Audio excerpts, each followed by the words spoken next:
In the 2000 season, the Giants hosted the Philadelphia Eagles in the NFC Divisional playoff game. New York had beaten Philadelphia twice during the regular season and were looking to pull off a clean sweep with a victory in the divisional playoff. Dixon will take it from his own 4. Up to the 10, 15, breaks right 20, 25, 30. There goes Dixon to the outside. It's a foot race. Ron Dixon in midfield. Ron Dixon's going to score. But this is the best way you can ever imagine to start a football game. And Giant Stadium is ready to explode. Ron Dixon's electrifying return for a touchdown on the opening kickoff ignited the Giant Stadium crowd and the Big Blue defense. The Giants sacked Eagles quarterback Donovan McNabb 6 times, and their relentless pressure forced 2 fumbles and 1 interception that put points on the scoreboard. McNabb again over center. Drops straight back. Giants on a blitz. McNabb hit as he throws, swings it right, and the pass it is intercepted by Sehorn. He's got it on the run. Down the left sideline, cuts it at the 10, 5, touchdown!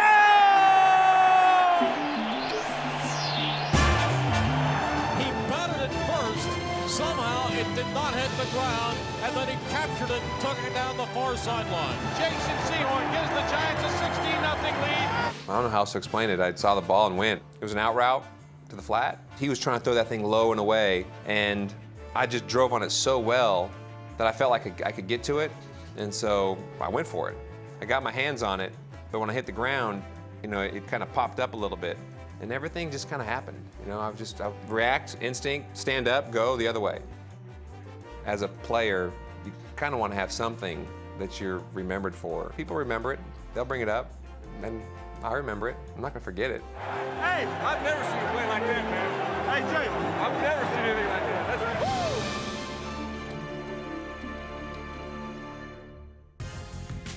That's In 2007, the Giants faced another NFC East rival, the Dallas Cowboys, in a divisional playoff showdown. The Cowboys had beaten the Giants twice during the regular season, and the stage was set for the highly anticipated third meeting between Big Blue and Big D. If the sting of losing to Dallas twice during the regular season wasn't bad enough, Cowboys owner Jerry Jones would provide some extra motivation for Giants head coach Tom Coughlin and his players. Jerry puts 2 tickets to the NFC Championship game on each player's stool in their locker room the night before the game. If Dallas wins, the NFC Championship game is in Dallas. That definitely fired us up. That was like, now they're disrespecting us. They beat us twice, and now they're disrespecting us. No, we're gonna take it to them. Fueled by the Cowboys' arrogance, the Giants stormed out of the gate on the opening drive, quickly silencing the home crowd in Dallas. Manning back to throw, swings one left, wide open Schumer at the Cowboy 40. I remember I came out of my break, I caught the ball, and I was on balance. So I figured, let me see if I can make some people miss. And I remember dipping my shoulder for some reason, and then I just remember getting ahead of steam up and heading down the sideline. Sheds attack, look down the left sideline, 30, 25, 20, 15, 10, 5, touchdown Amani Toomer! 52 yards for the franchise's all-time leading receiver. When you need a big play, he's the guy that does it. I think that really set the tone for the game. So I think that was like the first kind of jab to kind of say, hey, we're here to play today. Even though you beat us twice this season, we're ready to come. But the Cowboys would strike back with 2 second-quarter touchdowns. The first one through the air. Lobs one right for Owens, touchdown Cowboys. And the second one on the ground. Handoff Barber into the line, to the goal line, touchdown. It's a heck of a drive right there by the Dallas Cowboys. The Giants trailed the Cowboys 14-7 with under a minute to play in the first half. But Coach Coughlin intended to use every second that was left on the clock. They're up. We've got the ball. We drive it in a 2-minute drill. Manning calling signal. Takes the snap, back, looks over the middle for Toomer, makes the catch, touchdown Amani Toomer. So the Giants go 71 yards here in the final minute of the half. That score was a huge factor in our winning the game. The Road Warrior Giants would continue to relish the underdog role, and late in the third quarter, they would get a much-needed spark from a wily veteran. McQuarters returning the punt, staying on his feet. R.W. McQuarters to the 40, and finally knocked out of bounds high at the Cowboys' 37-yard line. And giving the Giants great field position inside the 40. With the momentum now back in their favor, the Giants would seize this golden opportunity. We just turned up the heat and went, played physical. 2nd and goal to 1. Jacobs now in at tailback. Manning, handoff Jacobs. He runs right, plows to the goal line. Touchdown Giants. And they regain the lead. After taking the lead in the 4th quarter, the Giants would look to finish off the mighty Cowboys with one final stand. Here we go, 4th and 11 at the Giants 23. 16 seconds to go. Romo takes the snap. Back to throw. Has time to the end zone. Intercepted by the Giants. Intercepted by the Giants in the end zone. R.W. McQuarters. Way to go, R.W. What a play.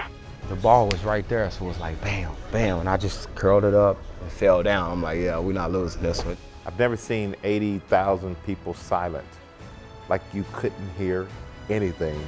And it was by far the greatest feeling of my life. I'm happy about whipping the Cowboys in Dallas. Finish them! Get out of here, Cowboy fans. Go home! And the New York Giants have knocked off the number 1 seed in the NFC, and they win the ball game 21-17. That's a great win. That's a great win. Nobody gave us a chance. Jerry just sent the tickets over, so we're all set. Let's have a team. 1, 2, 3. In 1986, New York faced off against the San Francisco 49ers in an NFC Divisional playoff showdown. The 49ers had beaten the Giants twice before in the divisional playoffs, in 1981 and 1984, and they were confident going into this showdown in Giants Stadium. In '86, John Madden predicted them to beat us, so they felt pretty confident they could beat us. There was no way. But on San Francisco's first offensive series, victory seemed to slip right out of their hands. And he's got some speed. He drops the ball. Rice chases it. Doesn't come up with it, goes into the end zone, the scramble continues, and the Giants come up with it. Rice takes it down to almost the 5-yard line, and he fumbles it. So immediately, the momentum swings instantaneously to us.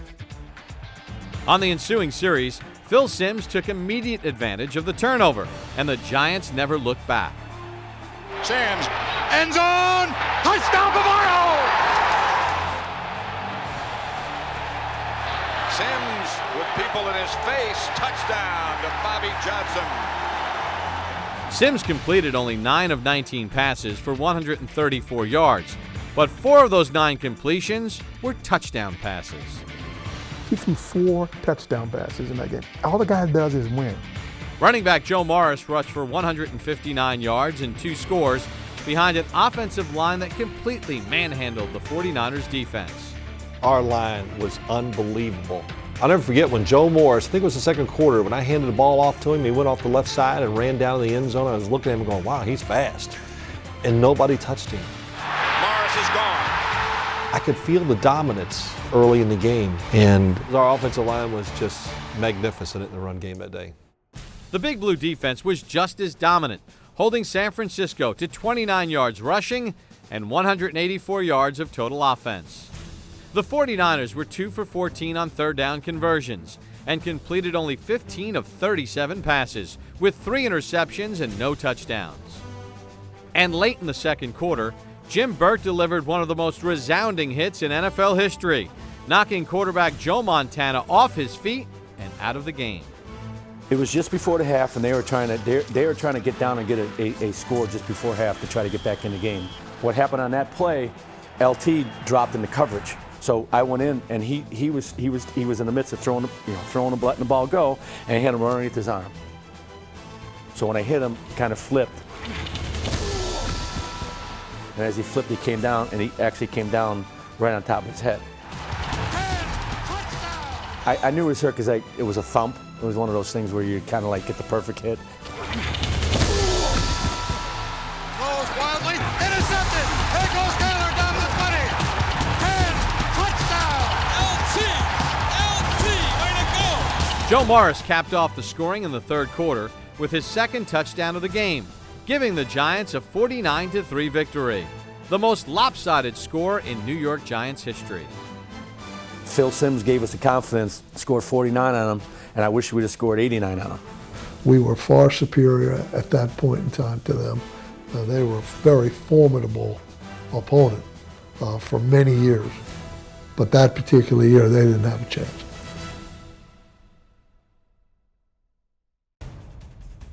The 1990 NFC Divisional Playoff game between the Giants and Bears would be the 8th time the two teams would meet in the postseason. New York would be led by Jeff Hostetler, their backup quarterback, who took over late in the season when starter Phil Simms broke his foot in Week 15. And O.J. Anderson, their backup running back, who was not quite dressed for the occasion. I made the mistake of putting on my practice pants because they looked like my game pants. Had my ankles taped, had my shoes taped on. So for me to get totally undressed to start all over, I said, I'm not gonna do it. I'm gonna keep on my practice pants, and the chances are I'm not gonna play anyway. While Anderson sat waiting patiently in the wings, Hostetler was revved up and ready to go from the game's first snap. To go in that game, to take that first snap against Chicago and go across the line of scrimmage and look at Singletary, and first play of the game, seeing those big eyes and saying, wow, they really are that big. Hostetler showed no signs of fear as he came out on fire, completing his first 5 passes, and the Giants raced out to a 10-0 first quarter lead.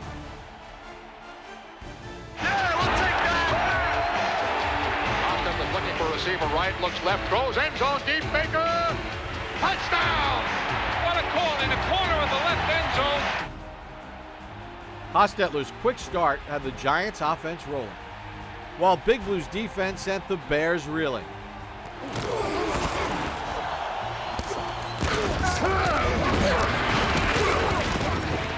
Takes the handoff, goes to his right side, has Gentry drop the ball, stolen by Collins, intercepted, he goes to a 35-yard line, and the Giants have the ball.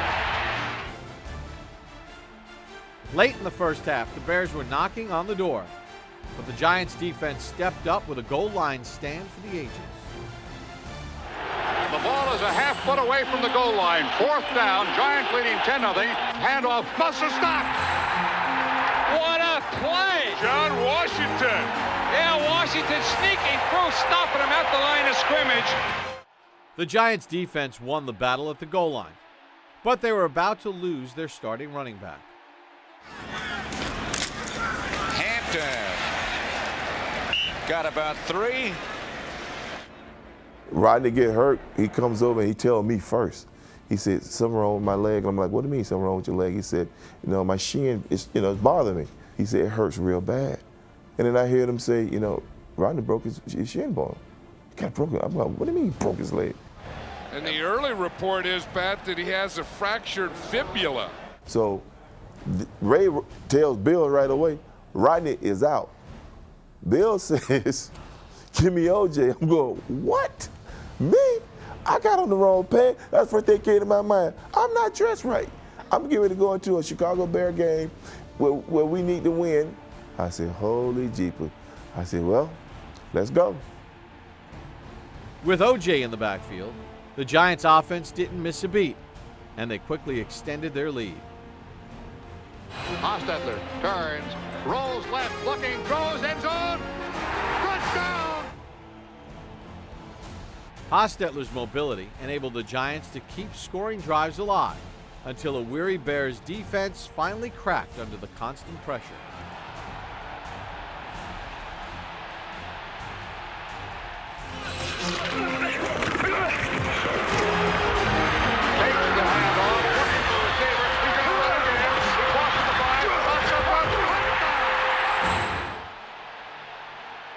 And on New York's final score, it was Big Blue's backup running back who made the key block, paving Hostetler's way into the end zone for a game-clinching touchdown in the Giants' first playoff win since 1986.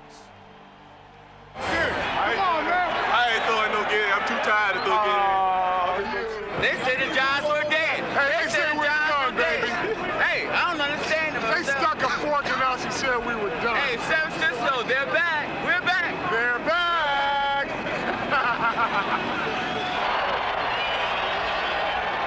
Got one more? One more. Nobody thinks thinks we can win, you know. Try to tell them. They didn't give us a chance initially. We're very predictable around here, and today I think you would have to say we were a little less predictable. We were still very predictable, but we were a little less predictable today. And the superstitious Coach Parcells would have a clear message for OJ. Bill called me to the front of the plane. He said, "Do I have to tell you?" I said, "What do you mean?" He said, "Do I have to tell you?" I said, "What?" He said, "Freaking, you better wear those pants." In 2010, the Packers won their 4th Super Bowl and 13th NFL title behind the leadership of quarterback Aaron Rodgers. With the hopes of defending their championship, Green Bay finished the 2011 season with a dominating record of 15-1, including a 38-35 victory over the Giants at MetLife Stadium in Week 13. But the Giants would get a shot at redemption in the 2011 NFC Divisional playoff game at historic Lambeau Field. They were a good team, but we knew we'd played them earlier in the season, ran right with them, scored a lot of points, and had a chance to win that game. So we knew, offensively we can move the ball. Takes the snap. He's back to throw. Fastball over the middle. Caught inside Packer territory. Nix runs out of a tackle. He's to the 35-30. 20, 15, 10, 5. Touchdown Giants. 66 yards. Great individual effort there. Run after catch. We were really flowing off offensively. Our defense was getting turnovers. Hand off to Kuhn. Hit by Tuck. Fumbled the football, and it's recovered by the Giants. Antrell Rolls got it on the run. Getting stops, getting some pressure. Rodgers back. He has time. Now he's going to get sacked. Back of the 27-yard line by Michael Boley. Boley's sack forced a Packer punt and gave the Giants a golden opportunity right before halftime. We'll break one of these runs. Bradshaw's very close right there. We just keep hammering, we'll break one. They toss it for Bradshaw. Bradshaw cuts it up the middle. He's got the first down. He veers to his right. Trying to turn the corner. 8 seconds to go to the sideline, and he gets out of bounds with 6 at the Green Bay 37-yard line. With 6 seconds left to play in the half, the Giants had time for one more play. Manning back, steps up, heaves one down the middle of the field into the end zone, and Nix makes the catch for the touchdown! He went up with the big hands and caught it on the Hail Mary on the final play of the half! Nix's miracle catch gave the Giants a 10-point lead at halftime. And in the second half, the Big Blue defense continued to harass Aaron Rodgers and create turnovers. Rodgers back to throw. He pumps. He's under pressure. He has the ball stripped away. It's loose on the ground. The Giants say they have it. And they do. On the Packers' next drive, the Giants' defense was at it again. They dump it off in the left flat for Grant. And he runs out of a couple of tackles. Fumble the football. It's picked up by Blackburn. He's running with it to the 20, to the 10, to the 5, and he's down at the 4. On the next play, Eli Manning cashed it in. This time for 6. Manning back, throws back in the end zone, and it's caught by Manningham for the touchdown on the post. The Green Bay faithful could only look on in stunned disbelief as the Giants pounded the Packers and put the game away with one final fourth-quarter drive. Handoff Jacobs, cuts back to the right. Jacobs turns the corner at the 10. He's to the 5, to the goal line. Touchdown Giants! And that 14-yard run has sent the Giants to San Francisco and the NFC Championship game.